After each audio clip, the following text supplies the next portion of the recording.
औज़ बिल्लाहि मिनश शैतानिर रजीम, बिस्मिल्लाहिर रहमानिर रहीम। सबसे पहले पाकिस्तान। मेरे अजीज़ दोस्तों, पाकिस्तानियों, अस्सलाम वालेकुम।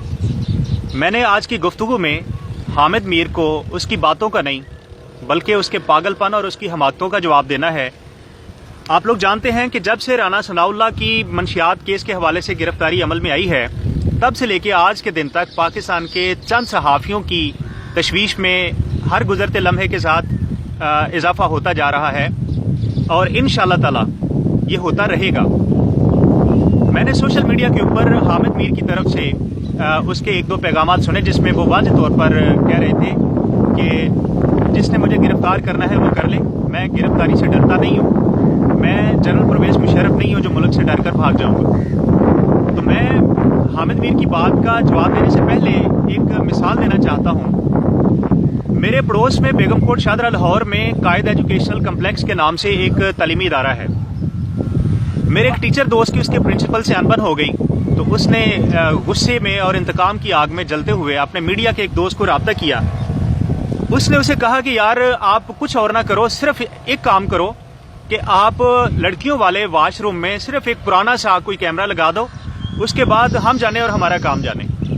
तो हामिद मीर, ये औकात है आपके शोबे की, आपकी मेंटेलिटी की। बदकिस्मती से आपकी परवरिश जो है वो ऐसे माहौल में होती है, ब्लैक मेलिंग से शुरू होती है। मैंने ये महसूस किया है कि आपने हमेशा पाकिस्तानी कौम को गुमराह करने की कोशिश की है। आपको लफ्ज़ों का चुनाव बिल्कुल नहीं आता, आप लफ्ज़ों का इस्तेमाल, लफ्ज़ों की हुर्मत को बिल्कुल भी नहीं जानते हो। और मुझे इस बात का पूरा यकीन है कि आप अपने असातिज़ा और उनकी रूह को शर्मिंदा करने वाले इंसान हो। जहां तक इस बात का ताल्लुक है कि आप गिरफ्तारी से नहीं डरते, जिसने गिरफ्तार करना है वो कर ले, तो मेरे भाई ये आपको बताने की जरूरत नहीं है। आप अपने माजी को मेरे से ज्यादा जानते हो और उसका जो बदला है वो अल्लाह के फजलो करम से सिर्फ गिरफ्तारी नहीं है, बल्कि उसके आगे की भी बड़ी मंजिलें हैं जिससे आपके 14 तबक रोशन हो जाएंगे इंशाअल्लाह ताला, मुझे पूरी उम्मीद है। दूसरी ये बात है कि अगर गिरफ्तारी देना आपकी पहली ख्वाहिश है तो मुझे अपने इदारों पे पूरा यकीन है वो आपकी ये पहली ख्वाहिश भी पूरी करेंगे, और अगर गिरफ्तारी देना आपकी आखिरी ख्वाहिश है तो ये आपकी आखिरी ख्वाहिश भी पूरी होकर रहेगी।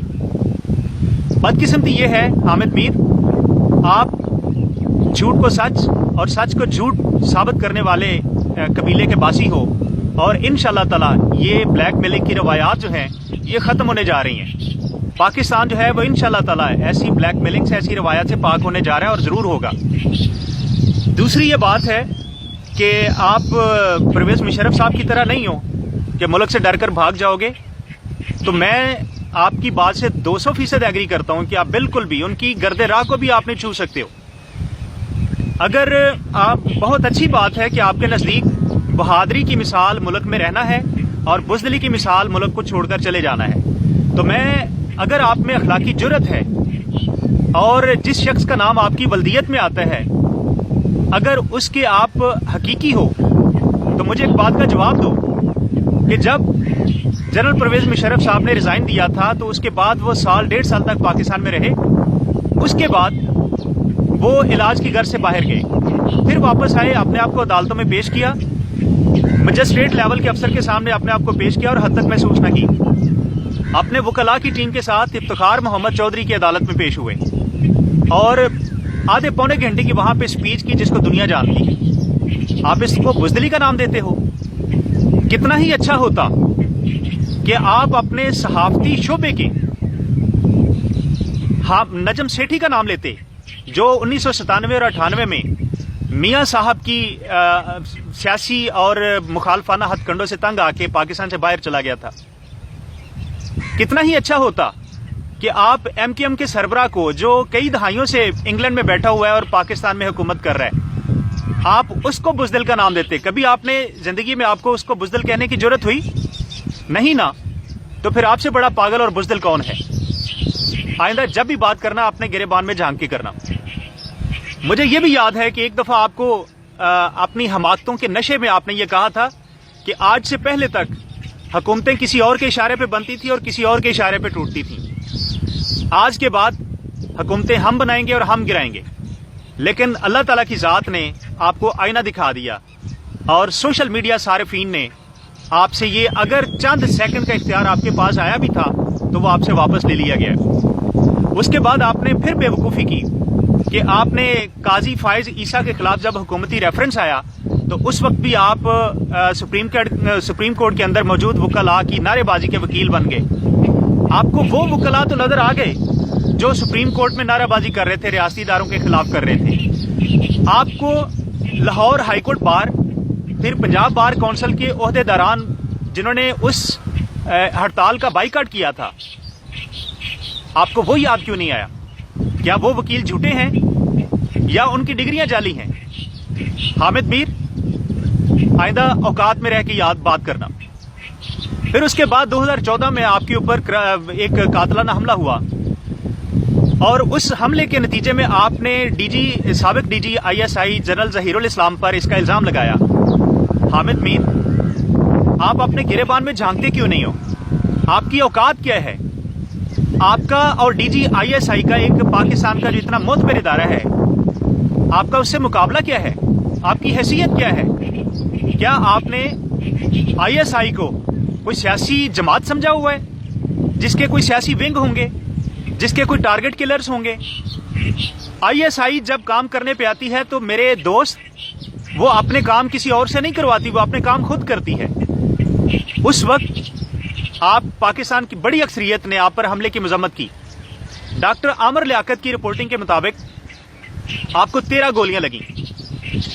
اگر آپ میں غیرت کا ذرا سا بھی مادہ ہے تو حامد میر یاد رکھنا, ISI اپنے لوگوں پر ایسی گولی نہیں چلاتی. لیکن اگر کبھی یہاں تک نوبت آ جائے تو میں نے فوجی جوانوں کو شکار کرتے دیکھا ہے. وہ پہلا ہوائی فائر کرتے ہیں, شکار کو اڑا کے نشانہ بناتے ہیں, وہ اپنا نشانہ ضائع نہیں کرتے. اور اگر آپ کو 13 گولیاں لگیں اور واقعی اگر ISI نے چلائی ہوتی تو پھر صرف آپ نہیں, 13 گولیوں سے آپ کی طرح بھونکنے والے 13 کتے مارے جاتے. آئندہ جب بھی بات کرنا اوقات میں رہ کے کرنا. اس کے بعد پاکستان پیپلز پارٹی کے دور میں 2008 کے الیکشن کے بعد ایک تباہ کن سیلاب نے پاکستان کا رخ کیا اور وسیع پیمانے پر تباہی ہوئی. بڑے سارے لوگ اپنی جانوں سے گئے, متاثر ہوئے. ہمارے چند ممالک نے ہماری امداد کی. جو متاثرین تک نہ پہنچ سکی, رستے میں قومی اور صوبائی اسمبلیوں کے جو ممبران تھے انہوں نے ان کو اپنے گھروں تک, کمبل تک لے گئے. ٹرک سامان کے جو تھے وہ لوٹے گئے. اس کے بعد جب بھی کبھی پاکستان میں آفت آئی, پاکستانی قوم نے کسی لکیر کے فقیر پر اعتبار کیا نہ اس کی تحریر پر. پاکستانی قوم نے حامد میر پر اعتبار کیا نہ وارث میر پر.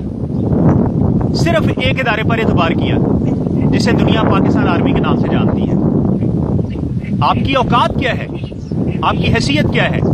آپ جو سیاستدانوں کی جھوٹی وکالت کرتے رہتے ہو, کیا اس کے پیچھے یہی ایک بات ہے کہ آپ کا بھائی جو ہے پاکستان پیپلز پارٹی کی طرف سے قومی اسمبلی کا امیدوار تھا؟ آئندہ جب بھی بات کرنا اوقات میں رہ کے کرنا, ورنہ اسی طرح انشاءاللہ تعالی جب بھی آپ پاکستان کے غیور عوام اور پاکستان کے اداروں کے خلاف بات کرو گے, آپ کو آپ کے لہجے کی 10 گنا زیادہ سختی کے ساتھ آپ کو جواب دیا جائے گا. اور امید ہے کہ میرا یہ پیغام بڑی دور تک پہنچے گا اور پہنچنا بھی چاہیے. ایسے لوگوں کو ان کی اوقات جو ہے ان کے دروازے پر جا کے بتانی چاہیے. آخر پر میری دعا ہے کہ اللہ تعالیٰ پاکستان کا حامی و ناصر ہو. پاکستان آرمی زندہ باد, اور یہ پاک سرزمین ہمیشہ اللہ کے فضل و کرم سے پائندہ باد. Thank you. خدا حافظ.